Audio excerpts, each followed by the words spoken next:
Hey, I am Caleb Giddings with Taurus USA, and today we have got our Expedition Bolt-Action Rifle in 308, and we're going to go over some tips, tricks, and procedures for bolt-action rifle cleaning and maintenance.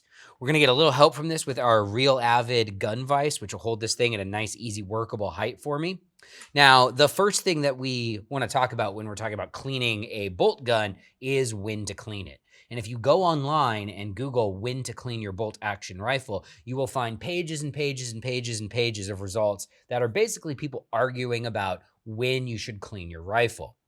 Now, the thing with bolt guns is they will often require a shooting in period. A perfectly clean barrel will frequently be less accurate than a barrel that has a little bit of fouling in it. However, if you have a barrel that has a lot of fouling in it, the accuracy is going to be degraded by all of the fouling that's in the barrel. So my recommendation to you on when to clean your bolt-action rifle is when it starts to open up your group size. So if you've consistently been shooting sub-MOA groups like the Expedition is capable of, and then all of a sudden your favorite ammo starts shooting bigger groups that are over what you're used to, it might be time to clean your gun.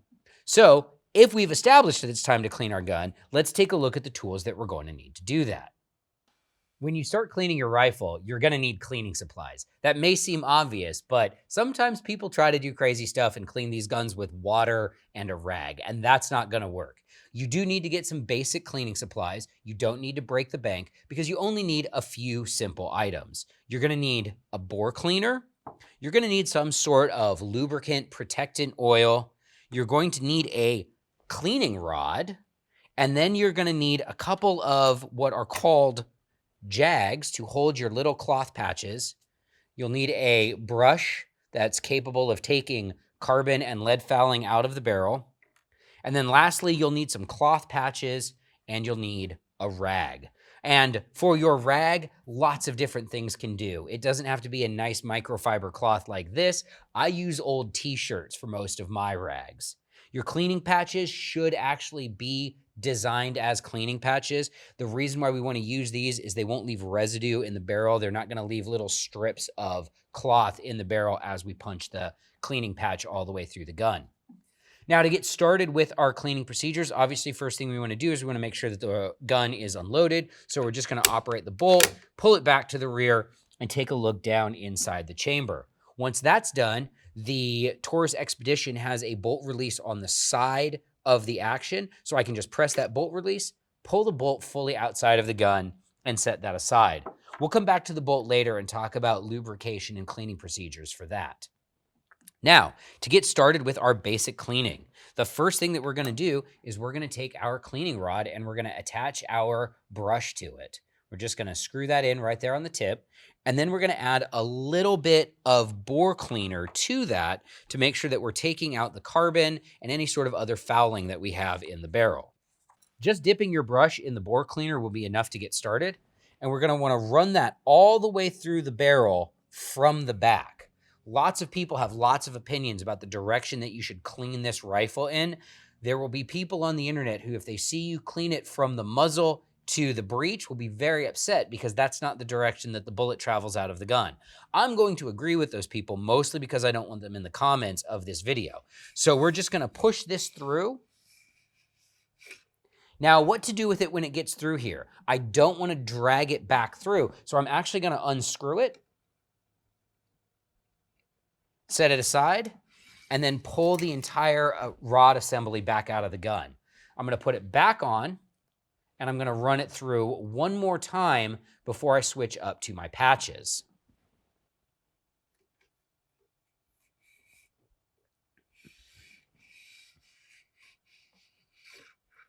All right, that's all the way through.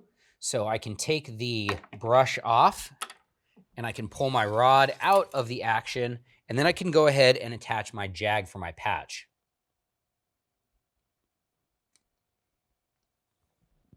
Once that's on, I'm going to go ahead and put a patch through the tip of the jag.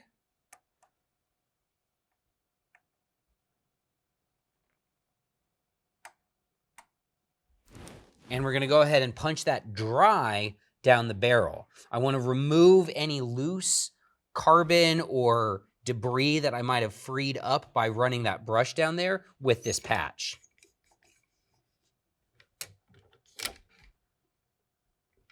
Once I get that through the barrel, I can pull the patch out of the jag and pull the rod out of the gun. Now I'm going to take another patch and I'm going to put a dab of bore cleaner on that and run that one through the barrel.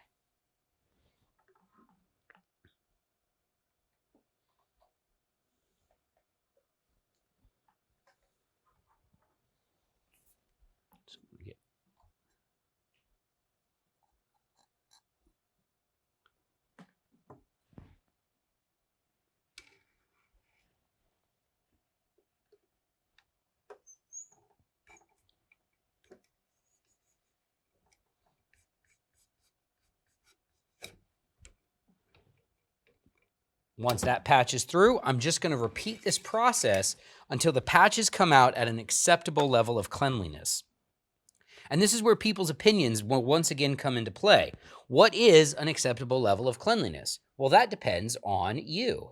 Some people will keep doing this and they'll repeat this process and they will go back to the brush, back to the bore cleaner, dry patch, wet patch, dry patch, wet patch, dry patch, wet patch, dry patch, wet patch, forever and ever until the patches come out sparkling clean.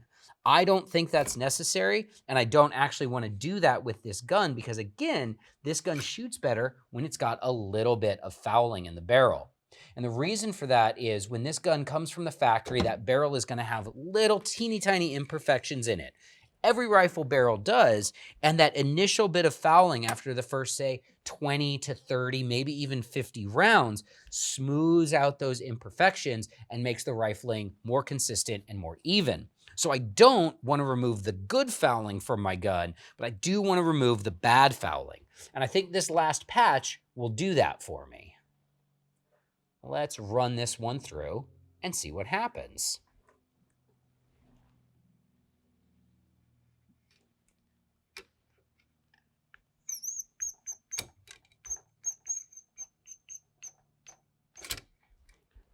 That's perfect. There's still a little bit of carbon fouling on the patch, but I'm perfectly happy with that because, again, I don't want to remove too much of the fouling. I've removed some of the stuff in the gun that I don't want in there that might negatively affect the accuracy without removing the good fouling that evens out the rifling and the bore. That's it for cleaning the bore. Next, we're going to move on to cleaning the bolt and function testing the rifle.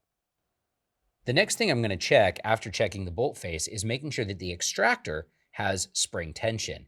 This is important because this is the part of the bolt that actually grabs onto the rim of the spent cartridge and rips it out of the chamber and then flings it out of the gun so you can chamber another round. Now again, with the sub-MOA accuracy of the Taurus Expedition, you'll probably only need one shot, but you'd like to have another one in the chamber for when you really need it.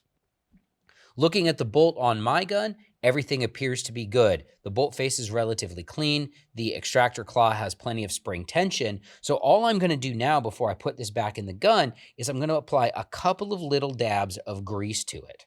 Where am I going to put the grease on? Anywhere that I've had metal on metal contact, mostly on the bolt lugs. The Taurus Expedition uses a tri-lug bolt design. So we're going to apply grease to each one of the bolt lugs before we put it back in the gun.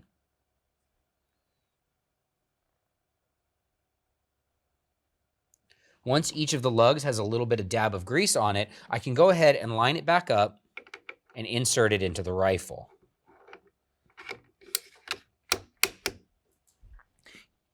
Wipe away any excess oil. And then I'm going to run the bolt a few times to make sure everything is in place. And again, wipe off any excess oil that may be pushed out of place by the action. Once that's done, I can move on to oiling the exterior of the rifle itself. Now, if I'm going to immediately take this out into the field and shoot it or hunt with it or something like that, I don't want to put a ton of oil on it because in that situation, a lot of oil can attract dirt and dust and things from the outside environment. If I'm going to put this rifle up in my closet in between hunting seasons, then I'll actually want to put a heavier coat of oil on it to protect it from drying out, from rusting, and that sort of stuff.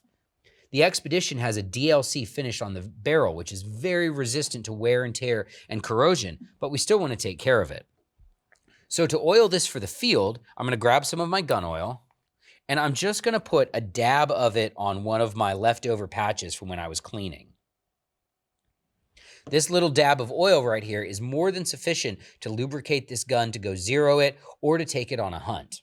I'm going to apply it to the surface of the bolt, run the bolt, make sure that every part of it is good to go, put the bolt back in, and then just apply a light coat to the barrel. Again, this is to protect it from the elements. I don't want to go crazy here. I don't want to over lubricate this, especially if I'm about to go out and shoot it, because I don't want to attract anything bad from the environment. If I see any place where the gun is excessively shiny from the lube, I'll just wipe that bit off with a dry, clean patch. Once that's done, the gun has been lubricated. The last thing that we need to do before we can mount an optic and take this gun out to shoot it is function check it. When we do a function check on the Taurus Expedition, there's a couple of key areas that we're looking to inspect. First, we want to make sure that the magazine release has spring tension. Then we're going to make sure that the bolt operates smoothly. And then we're going to test the manual safety. To engage the manual safety on the Expedition, I use my thumb to pull straight back until the safety locks in the safe position. I'll press on the trigger and nothing should happen. When I move the safety forward, nothing should happen in that position. The last thing that I'm going to do is actually test the trigger itself. To do that, I'll go ahead and press it all the way to the rear, run the action, and press it one more time. That's it. A function test on a bolt-action rifle is a very simple thing to do, and now that that's done, we have successfully cleaned our rifle and performed a basic function check. So the next thing to do is to mount our optic and get it zeroed.